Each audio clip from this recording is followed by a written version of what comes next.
Your ideas are mediocre at best." The words hung in the air of the dining room, sharp and cold as shards of glass. Brandon Whitmore, my boss, my supposed partner, didn't even have the decency to look at me as he said them. His gaze was fixed on the gleaming screen of his phone, his thumb flicking nonchalantly through some meaningless feed while he shattered my world with a casual, almost bored, cruelty.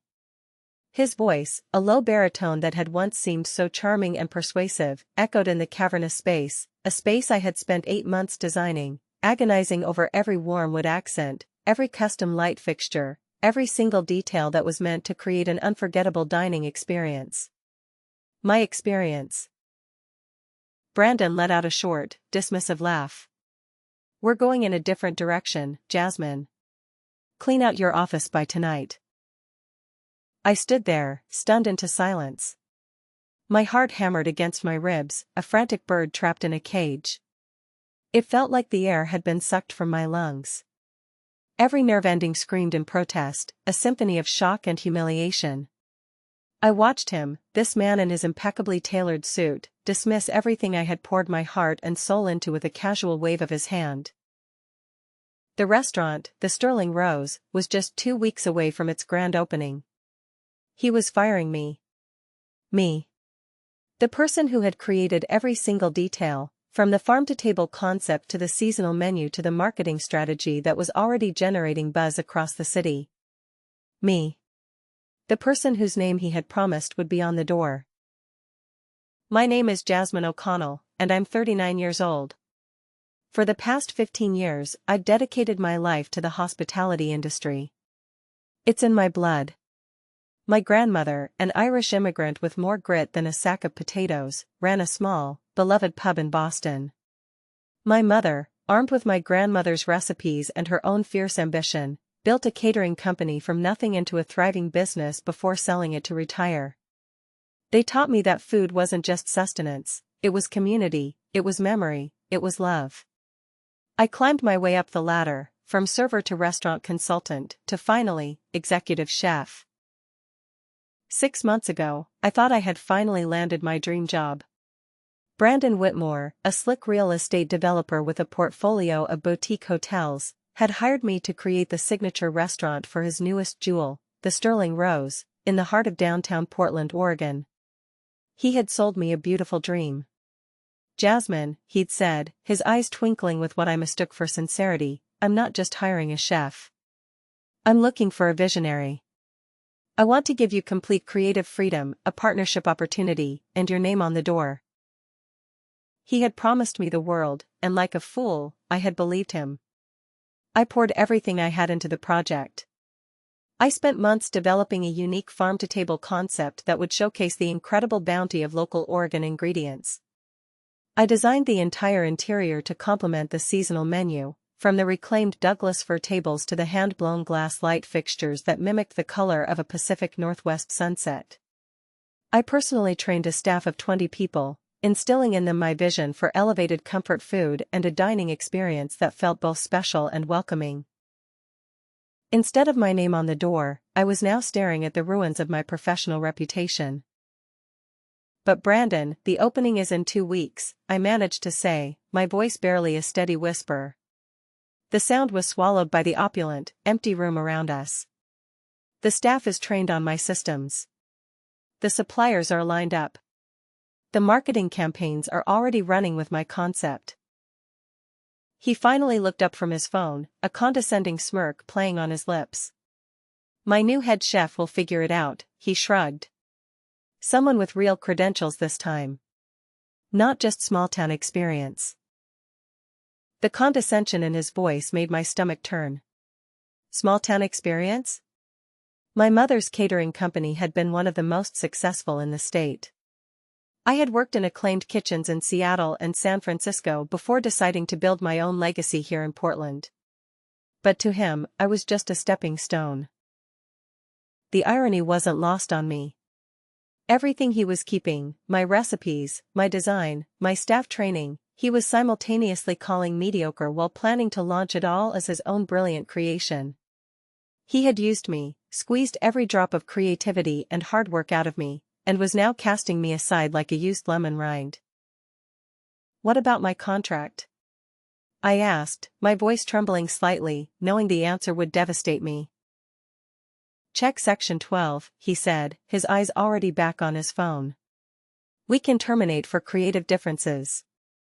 With 30 days notice, you'll get your final paycheck, but that's it. His smirk told me everything.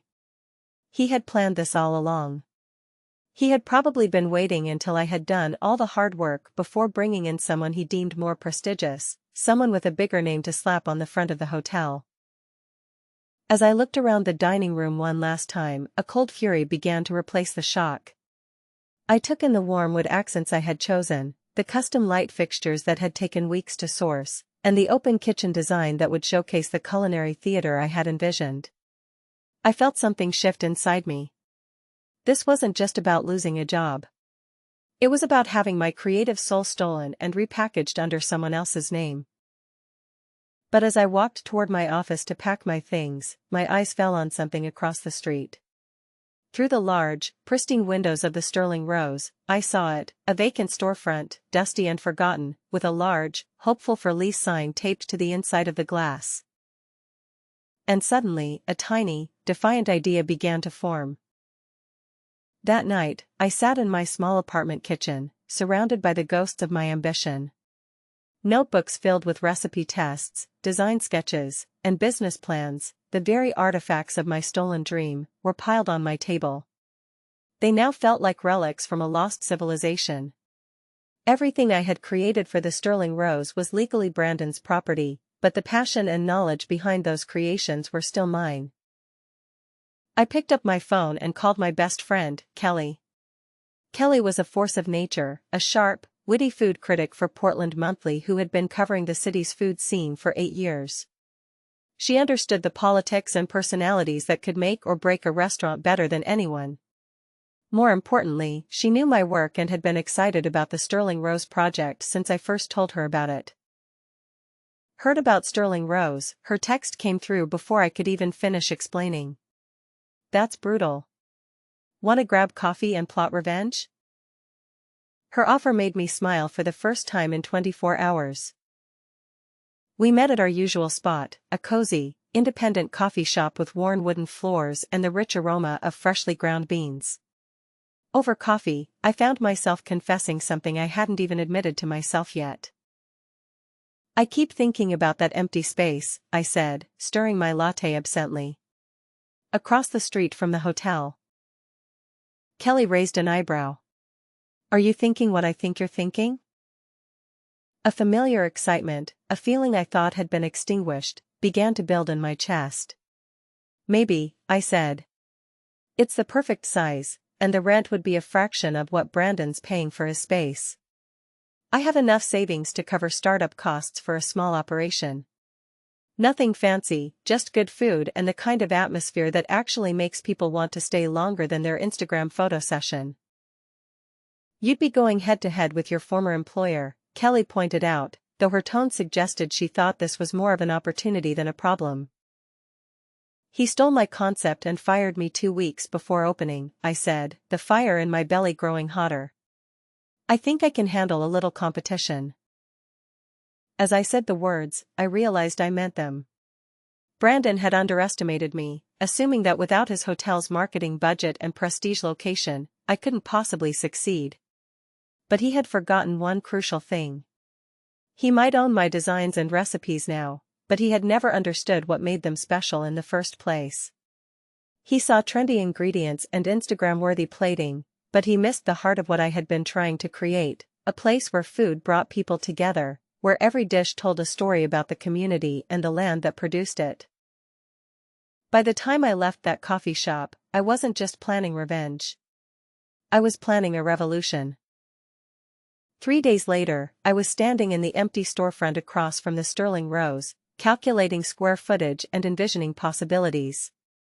The space had been a vintage clothing store, and the exposed brick walls and original hardwood floors gave it the kind of authentic character that Brandon's polished hotel restaurant could never replicate. The previous tenant had left behind some fixtures that could be repurposed, and the kitchen space, while smaller than what I was used to, was perfectly adequate for the intimate dining experience I was beginning to envision. The landlord, an older woman named Patricia Chen, seemed skeptical when I explained my concept for a pop-up restaurant. "You want to compete with the fancy hotel across the street?" she asked, glancing through the window at the Sterling Rose's imposing facade. "I want to offer something they can't," I replied. And then I told her about my vision for what I was already calling Bloom, a neighborhood restaurant that would change its menu completely every 6 weeks, showcasing different aspects of Oregon's agricultural seasons. Unlike the static luxury concept Brandon was implementing with my stolen designs, Bloom would be dynamic, personal, and genuinely connected to the community. Patricia's expression changed as I talked about partnering with local farms, featuring guest chefs from food trucks and home kitchens, and creating an atmosphere where families could afford to celebrate special occasions without feeling intimidated by pretentious service. "How long would you need the space?" she asked. "Initially, just 3 months," I said. "If it works, we can discuss a longer lease." The truth was, I was betting everything on those 3 months. My savings would cover rent, basic equipment, and ingredients for a soft opening, but there would be no safety net. If Bloom failed, my career in Portland would essentially be over. But as I looked across the street at workers hanging the Sterling Rose's signs, I felt a determination I hadn't experienced since my grandmother first taught me to make her famous shepherd's pie when I was 12 years old. That afternoon, I called 3 people. My former sous chef, Carlos, who had quit Sterling Rose in solidarity when he learned about my firing. My friend Margaret, who ran a small marketing agency focused on local businesses. And surprisingly, the food blogger who had been documenting Portland's restaurant scene and had already reached out to ask about my sudden departure from the hotel project. Each conversation went better than I had hoped. Carlos was eager to join me and had already been fielding offers from other restaurants who wanted to poach Sterling Rose's trained staff. Margaret offered to handle my marketing in exchange for equity in whatever venture I was planning. And the blogger, intrigued by the David versus Goliath narrative, wanted to document the entire process from concept to opening. By evening, I had signed a 3-month lease and put down a deposit. The Sterling Rose was set to open in 11 days. I was giving myself 10 days to create something that would make Brandon Whitmore regret ever crossing me. The first week of building Bloom was a blur of 14-hour days and pure adrenaline. While Brandon, across the street, dealt with the chaos of final preparations for his grand opening, I was transforming my empty space into something that felt like a cross between a farmhouse kitchen and an art gallery. Carlos and I had recruited 4 other Sterling Rose employees who were frustrated with Brandon's management style, and together, we created an efficient operation that could serve 40 covers with the kind of attention to detail that most Portland restaurants struggled to achieve even with twice the staff. Margaret worked her magic on social media, building anticipation without revealing too much about our concept. She positioned Bloom as Portland's most exciting culinary secret, using hashtags like #FarmToGlass and #SeasonalStory that hinted at our philosophy without giving away specifics. Meanwhile, I reached out to every farmer, forager, and artisan food producer I had built relationships with over the past year. Most of them were furious about how Brandon had treated me, and several offered to provide ingredients at cost for our opening month. The Sterling Rose's grand opening was scheduled for a Thursday night, with a private party for investors and media, followed by public service starting Friday. I had originally planned to open Bloom the following week, but as I watched the frantic activity across the street through our front windows, I realized I had been thinking too small. If I really wanted to make a statement, I needed to open the same night as Brandon's grand opening. "Are you insane?" Kelly asked when I called her Tuesday evening with my revised timeline. "You're talking about going from empty space to full service in 48 hours. "Technically, 60 hours, I corrected, checking my watch. "And we're not doing full service.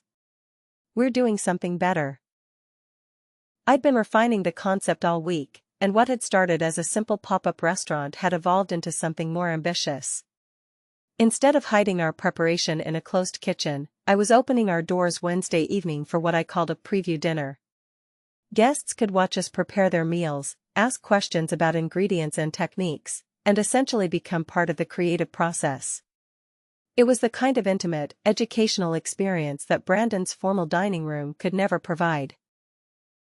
Carlos was skeptical about the timeline but excited about the concept. "It's either going to be brilliant or a complete disaster," he said as we tested our final menu Tuesday night. "Probably both," I admitted, plating a dish of roasted beets with herbed goat cheese and candied walnuts that showcased 3 different local producers. "But at least it will be memorable." By Wednesday afternoon, we had taken reservations for 30 people for our preview dinner, and Margaret's social media campaign had generated enough buzz that Portland Monthly had decided to send a photographer. The contrast with what was happening across the street couldn't have been more stark. While Sterling Rose's staff ran around in formal uniforms, dealing with last-minute crisis management, our team was calmly prepping ingredients and setting up our open kitchen space, where guests would be able to see every step of their meal's preparation. The real test came when I spotted Brandon through our window, standing on the sidewalk with his phone pressed to his ear, clearly agitated about something. He looked over at our space, noticed the activity, and I saw his expression change from confusion to recognition to something that looked like panic. 20 minutes later, his assistant walked into Bloom with a takeout coffee and pretended to browse, while obviously scoping out our setup. I smiled and offered her a sample of our signature appetizer. "Please tell Mr. Whitmore we wish him luck with his opening," I said sweetly. The message was clear: I wasn't hiding, and I wasn't intimidated. Thursday evening arrived with the kind of crisp October weather that made Portland feel magical. Through our windows, I could see guests arriving at the Sterling Rose for Brandon's private opening party. I had to admit, the scene looked impressive. Valets were parking luxury cars, photographers were capturing arrivals, and the soft lighting from inside the hotel made everything look like a movie set. For a moment, I felt a pang of loss for what I had helped create and would never be credited for. Then our first preview guests arrived, and everything changed. "This is incredible," said Janet Morrison, a food writer for The Oregonian, as she watched Carlos expertly break down a whole duck while explaining the sourcing story behind each component of the dish. "I've never seen anything quite like this in Portland." Our open kitchen concept was working exactly as I had hoped. Instead of the traditional restaurant experience where diners ordered from a menu and waited to be served, Bloom felt more like attending a very sophisticated dinner party where the host happened to be a professional chef. Margaret live-streamed portions of the evening on our social media accounts, and the response was immediate and overwhelming. People were commenting in real time, asking questions about techniques and ingredients, and requesting reservations for our official opening the following week. By 8 p.m., we had already booked solid for our first month of operation. But the real vindication came when I noticed familiar faces starting to appear among the crowd gathering outside our windows. 3 of Brandon's investors, people I had met during my time developing the Sterling Rose concept, were clearly more interested in what was happening at Bloom than in attending his private party across the street. One of them, a prominent local businesswoman named Victoria Brennan, actually left Brandon's event and came into our space. "Jasmine, I had no idea you were doing this," she said, sampling our butternut squash soup with sage oil and pumpkin seed brittle. "This is extraordinary. It's everything I thought Sterling Rose was going to be, but with actual soul." Her comment was overheard by several other guests, including the photographer from Portland Monthly, and I realized that the story was writing itself. Social media posts from our preview dinner were already getting more engagement than Sterling Rose's official opening coverage, and food bloggers were calling Bloom the most exciting thing to happen to Portland dining in years. The evening's climax came when Brandon himself appeared at our front door. I watched through the kitchen as he stood on the sidewalk, clearly debating whether to come inside. His formal opening party was still in progress across the street, but the energy and excitement at Bloom was undeniable. After what felt like an eternity, he pushed open our door and walked straight to where I was plating desserts. Jasmine, he said, his voice tight with something between anger and desperation. We need to talk. The entire restaurant went quiet. Carlos paused in his preparation, our guests stopped their conversations, and I could feel everyone watching to see how this confrontation would unfold. I looked up from the vanilla bean panna cotta I was garnishing with fresh berries and honey tuile, meeting Brandon's eyes for the first time since he had fired me. I'm a little busy right now, Brandon, I said calmly, returning my attention to the dessert. But if you'd like to make a reservation, we might have something available in about 6 weeks. The silence stretched for another moment before Brandon turned and walked out without another word. Through the windows, I watched him cross the street and disappear back into his own opening party. But the damage was already done. Everyone in Bloom had witnessed the exchange, and the story would be all over Portland's food scene by morning. The next morning brought a flood of media attention that exceeded even Margaret's most optimistic projections. The Portland Tribune ran a front-page story about the culinary David and Goliath playing out on opposite sides of the same street, complete with photos from both opening events. But it was the social media response that truly shocked me. Videos from our preview dinner had been shared thousands of times, and food lovers from Seattle to San Francisco were asking when they could visit Portland to experience Bloom. More importantly, the professional response was everything I had hoped for. Carlos fielded calls from 3 different restaurants trying to poach him, which he politely declined. 2 investors reached out to Margaret about expansion opportunities. And most surprisingly, I received a call from the executive chef at one of Portland's most prestigious restaurants, asking if I would be interested in collaborating on a special event. But the real validation came when Victoria Brennan called me directly. Jasmine, I owe you an apology, she said. I invested in Sterling Rose because I believed in the concept you presented to Brandon and me 6 months ago. After last night, it's clear that you were the visionary behind everything that made that project special. Thank you, I said, genuinely touched by her honesty. But I'm focused on Bloom now. That's actually why I'm calling, she said. I'd like to discuss investing in your concept. What you've created has the potential to change how people think about dining in Portland. As I hung up the phone, I realized that my 3-month pop-up was rapidly evolving into something much bigger.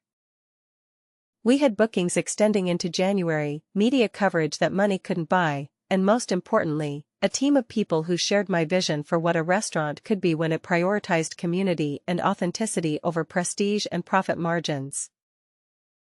The afternoon brought an unexpected visitor, Brandon's head chef, the prestigious hire who had replaced me. Thomas Hartwell was a James Beard Award winner with an impressive resume from New York and Los Angeles restaurants, and he looked uncomfortable as he stood in our doorway. I wanted to see what all the fuss was about, he said, his tone carefully neutral. As I showed him around Bloom, explaining our concept and introducing him to our team, I watched his expression change from skepticism to genuine interest to something that looked like regret. This is what I thought I was signing up for, he admitted as we finished the tour. Brandon showed me your original concept and said it was his vision. But when I arrived, all the creativity and community connection had been stripped away. It's just another expensive restaurant now. His confession confirmed what I had suspected. Brandon had used my work to attract both investors and staff, then removed everything that made the concept special once he had what he needed. But Thomas's visit also gave me an idea that would become the final element of my revenge strategy. Would you be interested in doing a guest chef collaboration? I asked. You could cook your food the way you actually want to, and we could show Portland what Sterling Rose could have been. The collaboration dinner, scheduled for the following month, sold out within hours of being announced. But more importantly, it sent a clear message to Brandon and everyone else in Portland's food scene: the best people wanted to work with Bloom, not against it. As I locked up that evening and looked across the street at Sterling Rose, I felt a satisfaction that went deeper than mere revenge. I had proven that authenticity and vision mattered more than money and connections, and I had built something that would outlast whatever petty satisfaction Brandon thought he had gained by firing me. 6 weeks after our opening, Brandon Whitmore stood in my restaurant for the second time. But this time, he wasn't the confident, dismissive man who had fired me.